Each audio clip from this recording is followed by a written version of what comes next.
Hello everyone, grow Ayurveda में आपका स्वागत है। आज हम पढ़ने जा रहे हैं कि चरक संहिता एवं सुश्रुत संहिता में डिफरेंस या अलग अलग क्या है। कौन से चरक संहिता में कौन कौन से स्थानों का वर्णन किया गया है एवं सुश्रुत संहिता में कौन कौन से स्थानों का वर्णन किया गया है एवं दोनों में ऐसा क्या डिफरेंस है। अष्टांग आयुर्वेद में किसने किसको पहले स्थान माना है, पहले काय चिकित्सा को किसने माना, शल्य को किसने माना अष्टांग आयुर्वेद में, या आयुर्वेद का जो अवतरण है वो चरक के अनुसार कैसा है, सुश्रुत के अनुसार कैसा है, सुश्रुत संहिता में ऐसा कौन सा अलग स्थान बताया गया है जिसके बारे में हमें डिटेल पढ़ना है। इन सब चीज़ों के बारे में पढ़ने जा रहे हैं। तो सबसे पहले हम देखें चरक संहिता एवं सुश्रुत संहिता के उपदेष्टा कौन है, तंत्रकर्ता कौन है, प्रतिसंस्कर्ता कौन है, ये सब चीज़ें पढ़ने जाएंगे। एवं कौन कौन से स्थानों का वर्णन किसने किया है, किसने नहीं किया गया है। एवं सुश्रुत संहिता में जो उत्तर तंत्र का वर्णन किया गया है उसमें क्या क्या वर्णन किया गया है, ये सब चीज़ें पढ़ेंगे। उसके बाद हम पढ़ेंगे कि सप्त चतुष्क जो चरक संहिता में बताया है, सूत्र स्थान में जो सप्त चतुष्क पढ़ते हैं अपन वो पढ़ेंगे। उसके बाद में चरक संहिता में जो 7 स्थानों पर संभाषा हुई है उसके बारे में बताएंगे। तो हम शुरू से पढ़ते हैं। सबसे पहले पढ़ते हैं कि जो चरक संहिता के एवं सुश्रुत संहिता के आद्य उपदेष्टा है वो कौन है। तो चरक संहिता के आद्य उपदेष्टा है पुनर्वसु आत्रेय। उसी प्रकार सुश्रुत संहिता के आद्य उपदेष्टा है धन्वंतरी। उसी तरह देखें तो चरक संहिता की जो तंत्रकर्ता है वो अग्निवेश को माना है और सुश्रुत ने माना है वृद्ध सुश्रुत ने माना है। उसी प्रकार देखें तो चरक संहिता के प्रथम प्रतिसंस्कर्ता चरक को माना है। उसी प्रकार सुश्रुत का जो प्रथम प्रतिसंस्कर्ता है वो सुश्रुत है। तो अपन अभी क्या क्या पढ़ा, आद्य उपशिष्टा, तंत्रकर्ता, प्रथम प्रतिसंस्कर्ता। अब सुश्रुत ने क्या है, सुश्रुत संहिता जो पढ़ते हैं उसमें द्वितीय या सेकंड प्रतिसंस्कर्ता नागार्जुन को माना है, लेकिन चरक में ऐसा कुछ वर्णन नहीं किया गया है। उसी तरह देखिए तो सुश्रुत संहिता में पाठ शुद्धिकर्ता या उसी को ही तृतीय प्रतिसंस्कर्ता बोला है जिसका नाम है चंद्रट। ये सब चीज़ें हैं। तो हमने अभी क्या बात करी, उपदेष्टा कौन है चरक संहिता है सुश्रुत संहिता के, तंत्रकर्ता कौन है, प्रतिसंस्कर्ता कौन है, ये सब चीज़ बात करी। अब हम आते हैं स्थान पे। चरक संहिता में सूत्र स्थान, निदान स्थान, विमान, शारीर, इंद्रिय, चिकित्सा स्थान, कल्प स्थान, सिद्धि स्थान का वर्णन किया गया है। उसी प्रकार सुश्रुत संहिता में सूत्र स्थान का वर्णन किया गया है, निदान का किया गया है, शारीरिक स्थान का वर्णन किया गया है, चिकित्सा स्थान का किया गया है। उसके बाद में फिर कल्प स्थान का वर्णन किया गया और उत्तर तंत्र का भी। अब क्वेश्चन आता है कि सुश्रुत संहिता में कौन कौन से स्थानों का वर्णन नहीं किया गया है। तो सुश्रुत संहिता में एक तो विमान स्थान का वर्णन नहीं किया गया है, इंद्रिय स्थान का वर्णन नहीं किया गया है, सिद्धि स्थान का वर्णन नहीं किया गया है। अब इसमें अलग से वर्णन किया गया है, तो किसका वर्णन किया गया सुश्रुत संहिता में, उत्तर तंत्र का वर्णन किया गया है। अब जिन चीज़ों को देखते हैं कि सूत्र स्थान में चरक संहिता में कितने कितने अध्यायों का वर्णन किया गया है। तो चरक संहिता के सूत्र स्थान में 30 अध्याय का वर्णन किया गया है। निदान स्थान में 8 अध्याय का वर्णन किया गया है। विमान स्थान में भी 8 अध्याय का वर्णन किया गया है। शारीर में भी 8 स्थानों का वर्णन किया गया है। इंद्रिय स्थान में 12 अध्यायों का वर्णन किया गया है। चिकित्सा स्थान में 30 अध्याय का वर्णन किया गया है। कल्प स्थान में 12 अध्याय का वर्णन किया गया है। सिद्धि स्थान में भी 12 अध्याय का वर्णन किया है। ये है चरक संहिता के अंतर्गत। अब हम पढ़ते हैं सुश्रुत संहिता में सूत्र स्थान में 46 चैप्टरों का वर्णन किया गया है। निदान स्थान में 16 चैप्टर का वर्णन किया गया है। शारीर स्थान में 10 चैप्टर का वर्णन किया गया है या 10 अध्याय का वर्णन किया गया है। चिकित्सा स्थान में 40 अध्यायों का वर्णन किया गया है। कल्प स्थान में 8 अध्याय का वर्णन किया गया है और उत्तर तंत्र में 66 या 66 अध्यायों का वर्णन किया गया है। अब हमें पता है बेसिक तो सूत्र स्थान में किसका वर्णन किया गया है, विमान शारीर में किनका। लेकिन यहाँ पे एक नई चीज आई तो वो है उत्तर तंत्र, जो सुश्रुत संहिता ने 66 चैप्टर माने। ये अपन को थोड़ा एक देखते हैं डिटेल कि उसका क्लासिफिकेशन क्या होता है। तो सबसे पहले क्वेश्चन आता है कि उत्तर तंत्र की रचना किसने की। तो हम सबसे पहले ये देखें कि उत्तर तंत्र को सुश्रुत संहिता नहीं माना है। चरक संहिता में उत्तर तंत्र का वर्णन नहीं किया गया, ये चीज़ है सबसे पहले। अब क्वेश्चन आता है कि उत्तर तंत्र की रचना किसने की। तो अब क्वेश्चन आएगा कि उत्तर तंत्र की रचना की है वो नागार्जुन ने की है। ये क्वेश्चन खत्म। उसके बाद में क्वेश्चन आता है कि सुश्रुत जो थे, आचार्य सुश्रुत, वो विश्वामित्र के पुत्र थे। ये क्वेश्चन भी आता है बहुत बार कि आचार्य जो सुश्रुत थे वो किसके पुत्र थे। तो विश्वामित्र के पुत्र थे। फिर क्वेश्चन आता है कि जो उत्तर तंत्र है उसमें जो 66 चैप्टर पढ़ेंगे उसमें किस किस का वर्णन किया गया है, तो वह 1 से लगाकर 26 अध्याय है उसमें अपन शालाक्य तंत्र के बारे में पढ़ते हैं। जो 1 से 26 अध्याय है उसमें हम शालाक्य तंत्र के बारे में पढ़ते हैं। उसके बाद में आता है, अब 1 से 26 अध्याय में शालाक्य तंत्र का वर्णन तो करते हैं, तो शालाक्य तंत्र को क्या कहते हैं? तो शालाक्य तंत्र को निमि तंत्र या विदेह तंत्र भी बोलते हैं। क्या बोलते हैं? शालाक्य तंत्र को निमि तंत्र या वैदेह तंत्र भी बोलते हैं।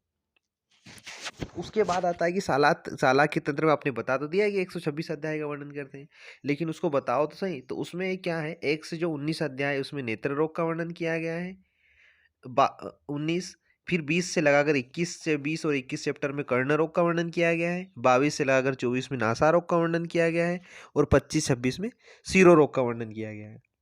उसके बाद में ये तो हुआ तुम्हारा शालाक्य तंत्र। उसके बाद में आता है 27 से लगाकर 38 जिसमें 12 अध्याय है, इसमें कौमार भृत्य या बाल रोग का वर्णन किया गया है। उसके बाद आता है 39 से लगाकर 59, इसमें 21 चैप्टर है, इसमें काय चिकित्सा के अध्यायों का वर्णन किया गया है।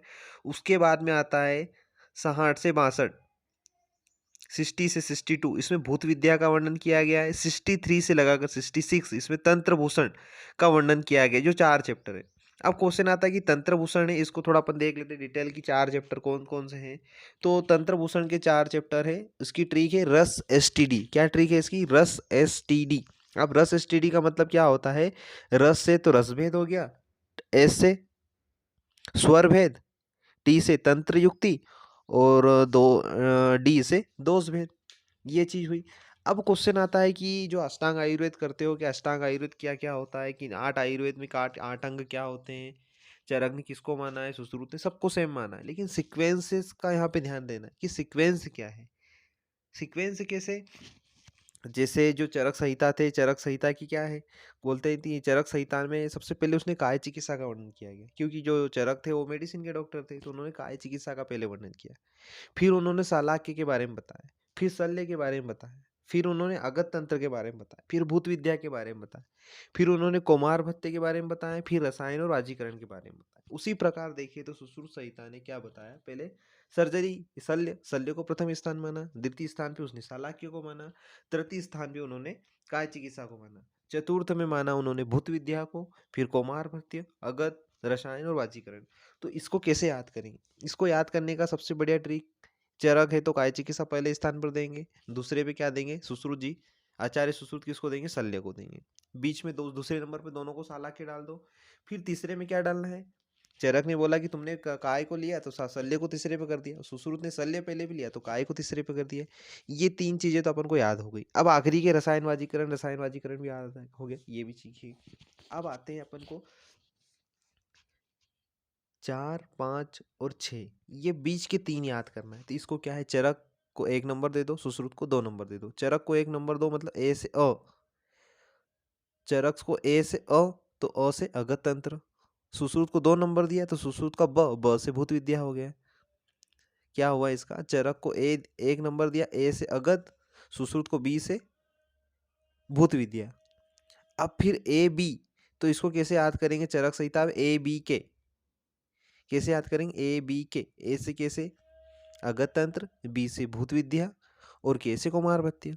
उसी प्रकार आचार्य सुश्रुत ने किसको माना, बी के ए बी के, बी के ए, बी से क्या हो जाएगा, भूत विद्या, के से कौमार भत्य, और ए से अगत।